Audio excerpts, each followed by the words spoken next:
Hi everyone, welcome to our group's project, which is Puma Goes Omni. This is one of the projects of e-commerce class, and I'd like to introduce our group members. We have Dung, Huang, Huyền, and me, Chi. So let's take a look at what we're going to go through today. First, we have the introduction about Puma, a case study summary, and then a question and answer section. First, let's learn about some basic information about Puma. Puma is a large German multinational company specializing in shoe manufacturing and other sports equipment based in Germany. The company was founded in 1922 by Adolf and Rudolf Dassler. The relationship between the two cousins cracked, and eventually the two decided to split in 1948, creating two separate entities, as you have already known, Adidas and Puma. Puma specializes in the production of fashion shoes as well as sports shoes and equipment.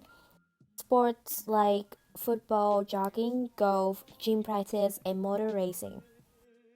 Puma also owns interesting collections exclusively when collaborating with designers and artists, celebrities, and even athletes.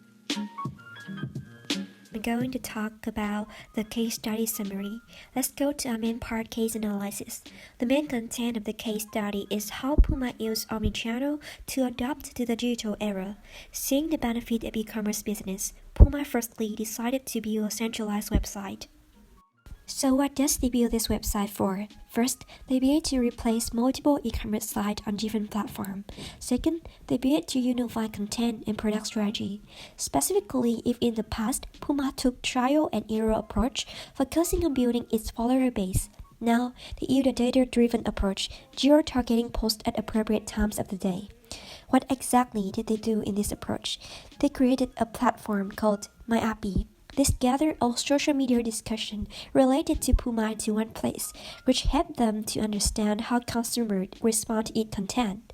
A tab for iPhone users to send their follower directly to Apple App Store, substantially boosting sales. Puma also sent personalized messages based on customer website activity. The company observed customer behavior on abandoned items on shopping carts and other information to do survey. They are implements that Puma made to adapt to the e-commerce customer-built content management system, or CMS. It unites all the sites of Puma into one by using template so that Puma and the customer find it easier to keep track with the trend. Puma also focuses on mobile site. They create two things, mobile device and mobile site. For mobile device, they use GPS to find the nearest Puma store. And for mobile site, they reconstructed into responsive design feature. Puma has also streamlined its e-commerce team in the past. There were 9 independent e-commerce teams which represented for 5 continents. And now, teams with only 3 large segments, which are North America, Europe, and Asia Pacific. Besides, Puma wants to establish a flexible strategy that can focus on the local need in specific markets, although they have fewer individual e-commerce teams now. In short, the main goal of Puma is to create a united brand building strategy so that all the team will no longer be separated. So what is the result of this action? At first, in 2013 and 2014, Puma profits sagged, which is said to be because of its significant budgets for marketing. The company knows that it cannot compete with Amazon and Apple because of its price when it comes to mass merchandise. However, by applying innovative advertising, product development, and centralization efforts, in 2015, Puma finally experienced the brand coming back to profitability. In 2016, Puma was in top 3 of e-commerce footwear, ahead of brands like Adidas or Reebok. And that is the whole case study in the way how Puma adapts to this digital era and finally earns what they have paid for. So let's move on the answer question part. First, we need to know what is CMS. So CMS is a short term for Content Management System, which is an application that is used to manage web content and allow multiple users to create, edit, and publish contents. So content in a CMS is typically stored in a database and displayed in a presentation layer based on a set of templates. Some basic features of CMS include First, content creation allows users to easily create and change the content. Second, content storage stores content in one place in a consistent fashion. Third, workflow management assigns privileges and responsibilities based on roles such as authors, editors, and admins. And finally, is publishing, which will organize and push content live. So what is the purpose of CMS? They want to build a consistent branding, ensure that Puma branding and navigation are maintained consistently across all subsites and pages, and want to enable category manager, which will give category managers the ability to customize homepages outside of the template layout. They want to make website design easy to launch local, regional, or global campaigns. And finally, they want a translation tool, which help visitors locate Puma stores and product inventory manager by integrating with a language translation tool, which is also can be called store finder tool. So these pages changes by CMS have enhanced site visualization and navigation, which leads customers to spending twice as much time on the site and raising the order rate by 71%. Other features like the ability to design Puma shoes on its site have made Puma's online shopping even more appealing to customers. So that's the question 1. What about question 2? The question 2 is, why did Puma build a single centralized website rather than continue with multiple websites serving different countries and regions? Let's take a look at the definition of omni-channel.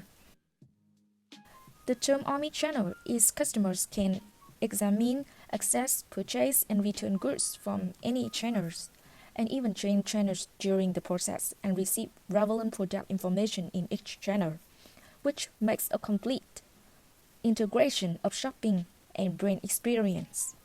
A single centralized website helps Puma like coordinate market rollouts and ensure unified brand images. With ununified content and product strategies were developed in addition to a centralized product database, and they want to achieve a consistent and cohesive brand building strategy.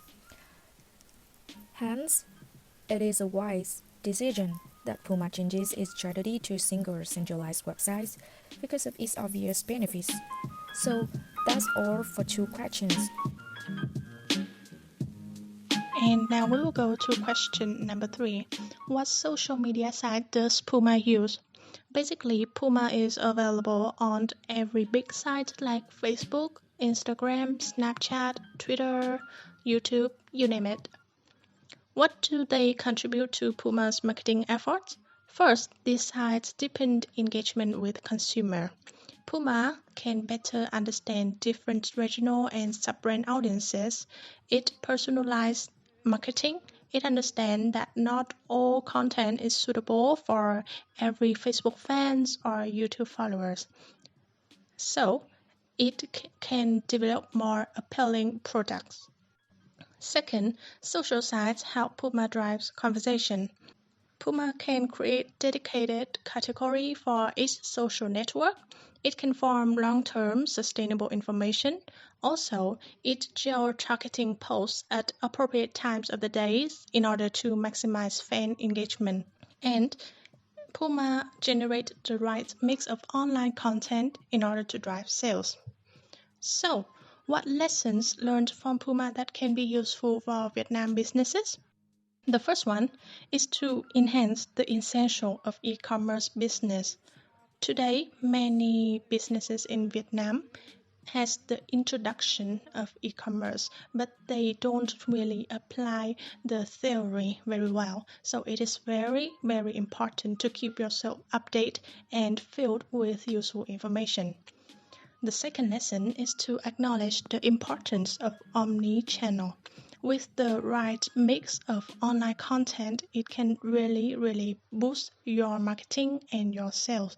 And these 2 items are very crucial to a business. So that is the end of our presentation. Thank you for listening.